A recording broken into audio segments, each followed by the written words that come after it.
নমস্কার, চাঁদনি চ্যানেলে আপনাদের স্বাগত জানাই। আজ আপনারা শুনছেন একটি অসাধারণ গল্প, রাজ মুকুট।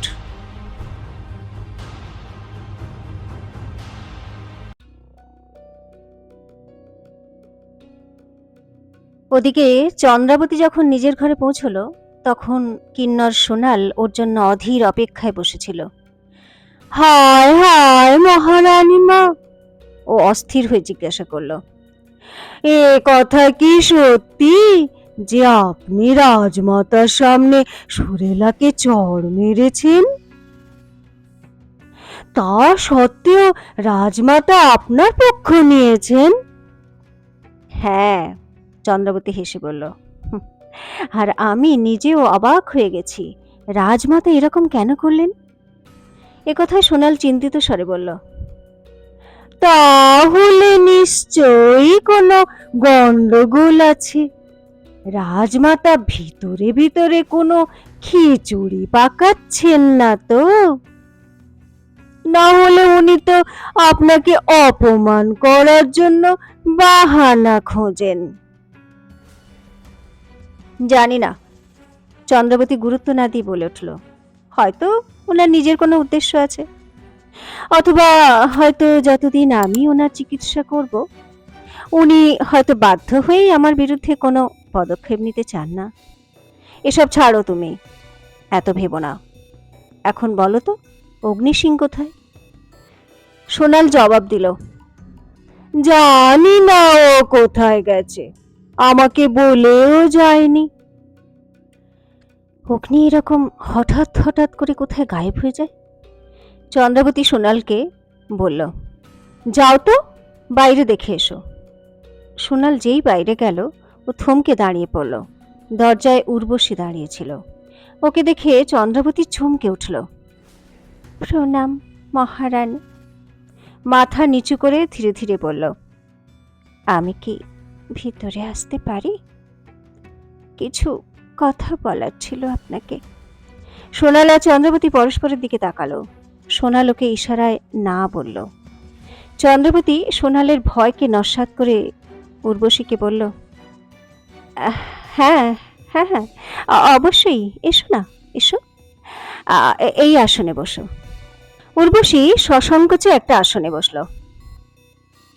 চন্দ্রাবতীর জিজ্ঞাসু দৃষ্টি ওর উপরেই নিবদ্ধ ছিল, কিন্তু সোনাল একেবারে সতর্ক হয়ে গেল, যেন উর্বশী কোনো গড়বড় না করে ফেলে। আগে আগে আমি আপনার সম্পর্কে অনেক শুনেছি। উর্বশী সংকোচের সঙ্গে বলল, তাই আপনার সঙ্গে একবার দেখা করতে চেয়েছিলাম। আর এমনিতেও আপনি মহারানী, তাই পাটরানী হিসেবে আপনার আশীর্বাদও নেওয়ার ছিল আমার। ওর কথার মাঝখানে থামিয়ে দিয়ে চন্দ্রাবতী একেবারে জিজ্ঞাসা করলো, মোহিনী কি জানে তুমি এখানে এসেছো? আর তুমি কি জানো, মহারাজ সমেত সমস্ত পাটরানীরা আমাকে বহিষ্কার করে রেখেছেন? আগে আগে হ্যাঁ, আমি এসব জানি। উর্বশী দ্রুত জবাব দিল, আর আর আমি এখানে নিজের ইচ্ছায় এসেছি। চন্দ্রাবতী একটু হেসে বলল, তাহলে তো তোমার সাহসের প্রশংসা করা উচিত। যাই হোক, তুমি আমাকে কিছু বলতে চাইছিলে। আগে হ্যাঁ, উর্বশী হড়বড় করে বলল, আসলে আসলে আমি এটা বলতে চাইছিলাম যে অন্যান্য পাটরানীদের মতো আমি আপনার বিপক্ষে নই। এমনিতে আমি তো এই বিবাহ করতেই চাইনি, কিন্তু বাধ্য হয়েছি। আর ও একেবারে চুপ করে গেল। চন্দ্রাবতী এখন সন্দেহ করতে লাগলো যে ঠিক উর্বশী কোনো গোপন কথা বলতে চায়, কিন্তু বলতে ভয় পাচ্ছে। কি হলো? চন্দ্রাবতী ওকে গভীরভাবে দেখতে দেখতে বলল, রানীমহলে কি কোনো সমস্যা হচ্ছে তোমার? নাকি মহারাজ তোমার সঙ্গে কোনো দুর্ব্যবহার করেছেন? না না, সেরকম কিছুই নয়, উর্বশী চন্দ্রাবতীর কথার উত্তরে বলল। বিবাহের পরে মহারাজ তো আমার ধারে কাছেও আসেননি। ও আরো কিছু বলতো, কিন্তু এই সময় অগ্নি সিংকে ঘরে ঢুকতে দেখা গেল। অগ্নি উর্বশীকে দেখে একেবারে সংকুচিত হয়ে পড়ল। উর্বশী ওকে দেখে নিস্তব্ধ হয়ে গেল। উর্বশীর সৌন্দর্য আর অগ্নি সিংয়ের আকর্ষক ব্যক্তিত্ব দুজনের দিকে দুজনকে অপলক তাকিয়ে থাকতে বাধ্য করল। তখন চন্দ্রাবতী ও সোনাল পরস্পরের দিকে তাকালো, আর দুজনে ধীরে ধীরে হেসে ফেলল। আচ্ছা উর্বশী, চন্দ্রাবতী ওকে ডেকে বলল, তুমি এখন যাও, আমি তোমাকে পরে ডেকে নেব। উর্বশী তড়াক করে উঠে দাঁড়ালো আর দ্রুত ঘর থেকে বেরিয়ে গেল। ওর গাল লজ্জায় গোলাপি হয়ে গিয়েছিল। তো অগ্নিসিংহ একেবারে লজ্জিত হয়ে উঠল। নিজেকে সামলে নিয়ে বলল, বীরেন্দ্র প্রতাপের পাটরানী এখানে কেন এসেছিল? তোমাকে কিছু বলতে চাইছিল বুঝি? চন্দ্রাবতী বলল, হ্যাঁ, বোধহয় কোনো গোপন কথা। তো তাহলে তুমি ওকে চলে যেতে বললে কেন? অগ্নিসিংহ হয়রান হয়ে জিজ্ঞাসা করলো, কিন্তু এর জবাব সোনাল দুষ্টুমির সঙ্গে দিয়ে বলল, কেন না, ও তোমার উপর ফিদা হয়ে যাচ্ছিল অগ্নিসিং। অগ্নি সংকুচিত হয়ে উঠল। চন্দ্রাবতী হেসে বলল, সোনালের কথা একেবারেই ঠিক অগ্নি, আর সেই জন্য আমি ওকে এখান থেকে চলে যেতে বললাম। কেননা তোমার উপস্থিতিতে উর্বশীর এখানে থাকা আমাদের জন্য বিপজ্জনক হতে পারত, আর মোহিনী এর সদ্ব্যবহার করে আমাদের উপর কোনো রকম দোষারোপ করতে পারত। সেই জন্য আমাদের এক এক পদক্ষেপ এখন খুব ভেবে চিন্তে ফেলতে হবে। যাই হোক, এখন বলো, তুমি কোথায় গায়েব হয়ে গিয়েছিলে? গায়েব হয়ে যায়নি, রাজমহলে একটু গোয়েন্দাগিরি করছিলাম, অগ্নি আস্তে আস্তে বলল। আর এখন একটু আগে আমি মোহিনীর বাবা বজ্রকেতু আর কিন্নর অবনীকে লুকিয়ে লুকিয়ে কোনো পরিকল্পনা করতে দেখেছি। যদিও পুরো কথা আমি শুনতে পাইনি, কিন্তু এটুকু বলতে পারি যে আজকে রাত্রে অবনী কোনো বড় সড় গড়বড় করতে চলেছে, আর আমি সিদ্ধান্ত নিয়েছি যে ওকে হাতে নাতে ধরে ফেলে কালকে ওকে বীরেন্দ্র প্রতাপের দরবারে পেশ করব।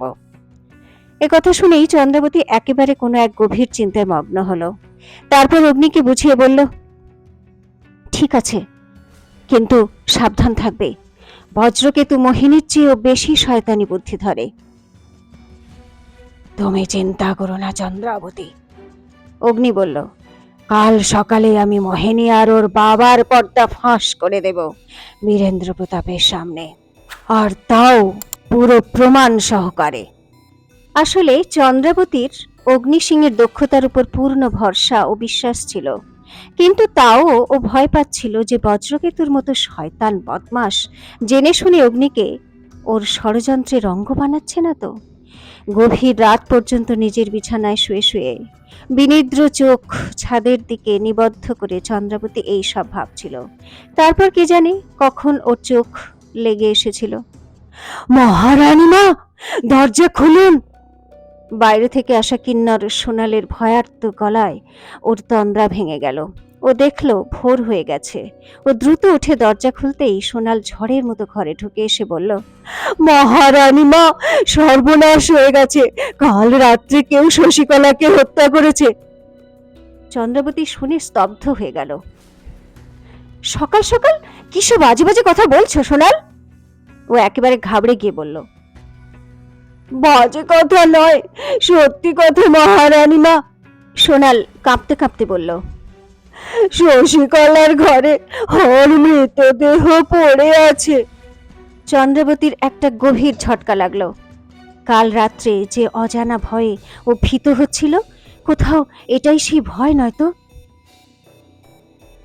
তুই তুই চল, তুই চল আমার সঙ্গে। চন্দ্রাবতী দৌড়ে চলে গেল শশীকলার ঘরের দিকে। সোনাল ওর পিছন পিছন দৌড়লো। পুরো রানীমহলে হাঙ্গামা পড়ে গিয়েছিল।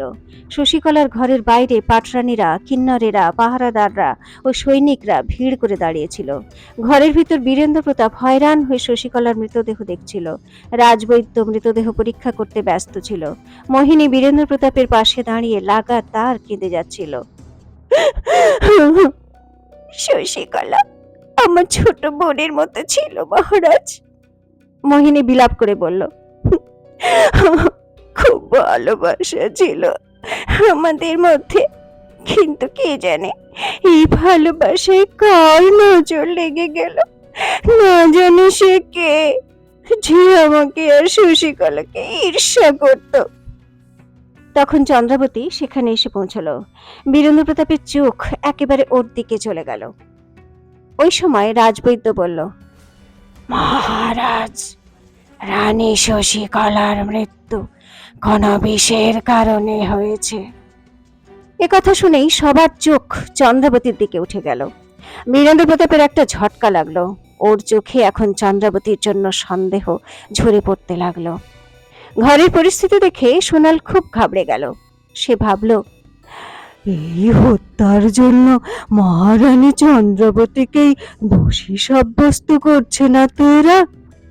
কিন্তু এসব বিষয়ে সম্পূর্ণ অজ্ঞাত চন্দ্রাবতী দ্রুত শশীকলার দেহের কাছে গেল এবং ভালো করে পরীক্ষা করে দেখে বলল, খুব ভয়ানক ঘাতক বিষ খাওয়ানো হয়েছে রাজবৈদ্য, যা খুব দ্রুত শশীকলার প্রাণ নিয়ে নিয়েছে।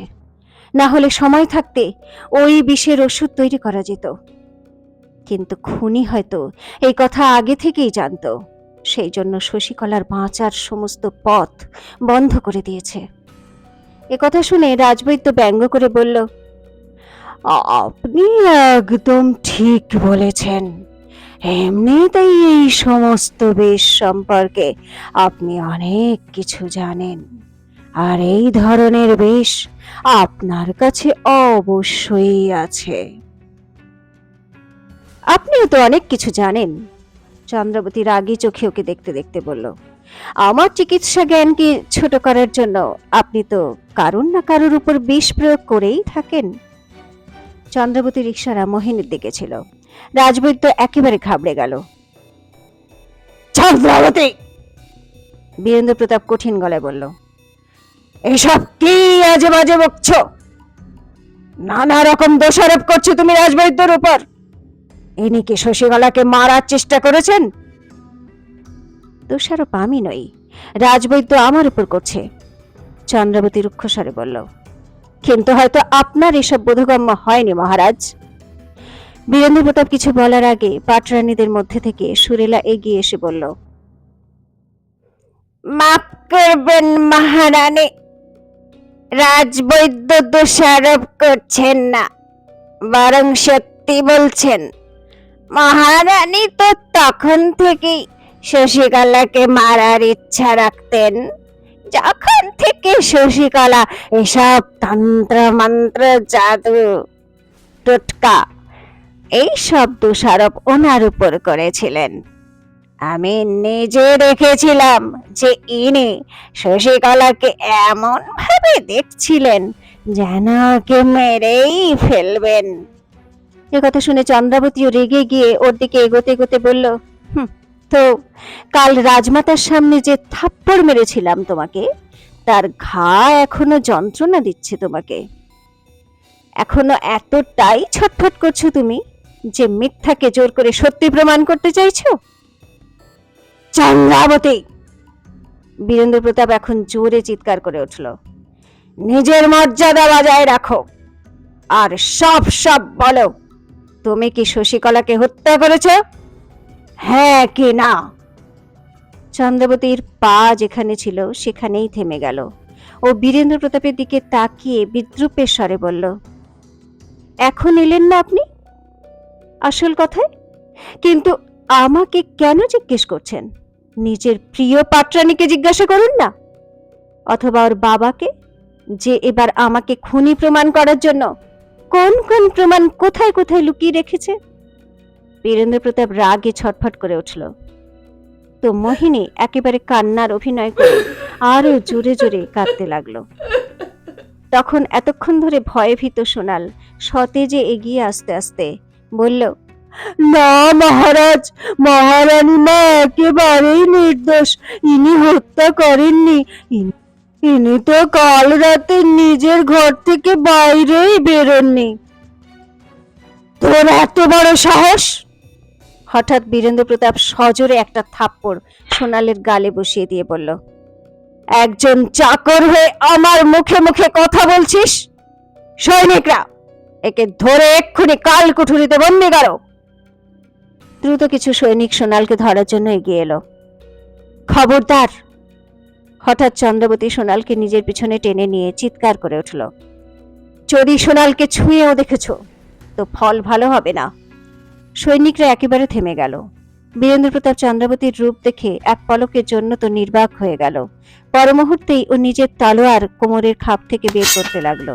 তখন মহলের একজন পাহারাদার দৌড়ে এসে হাঁপাতে হাঁপাতে বলল, প্রণাম মহারাজ, রানী মহলের পিছনের কুয়োয় কিন্নর অবনীর মৃতদেহ পড়ে আছে। এ কথা শুনে সেখানে একেবারে গভীর নিস্তব্ধতা নেমে এলো। হঠাৎ চন্দ্রাবতী তো একেবারে হয়রান হয়ে গেল। ওর মনে পড়ল কাল রাত্রে অবনী কিছু করতে চাইছিল। তখন মোহিনী জোরে চিৎকার করল, হে ঈশ্বর, একের পর এক এইসব কি অনর্থ হয়ে যাচ্ছে। প্রথমে আমার সখী শশীকলাকে কেউ আমার কাছ থেকে কেড়ে নিল, আর এখন আমার সবচেয়ে বিশ্বস্ত কিন্নর অবনীকেও মেরে ফেলল। মহারাজ,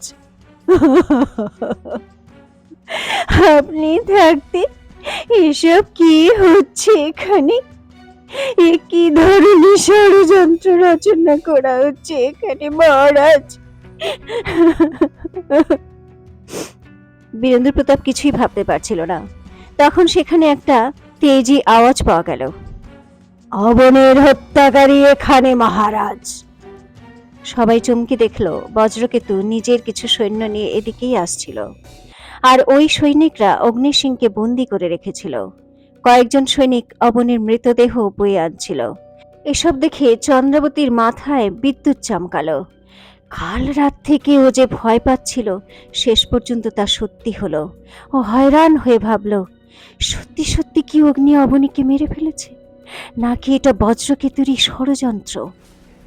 সুরেলা বীরেন্দ্র প্রতাপের কাছে এসে বলল, দেখেছেন মহারাজ, কাল রাজমাতা মহারানীকে একটু মাথায় তুলেছেন, কিনি তো অগ্নি সিংহের সঙ্গে মিলে নিজের শত্রুদের শেষ করতে শুরু করে দিয়েছেন।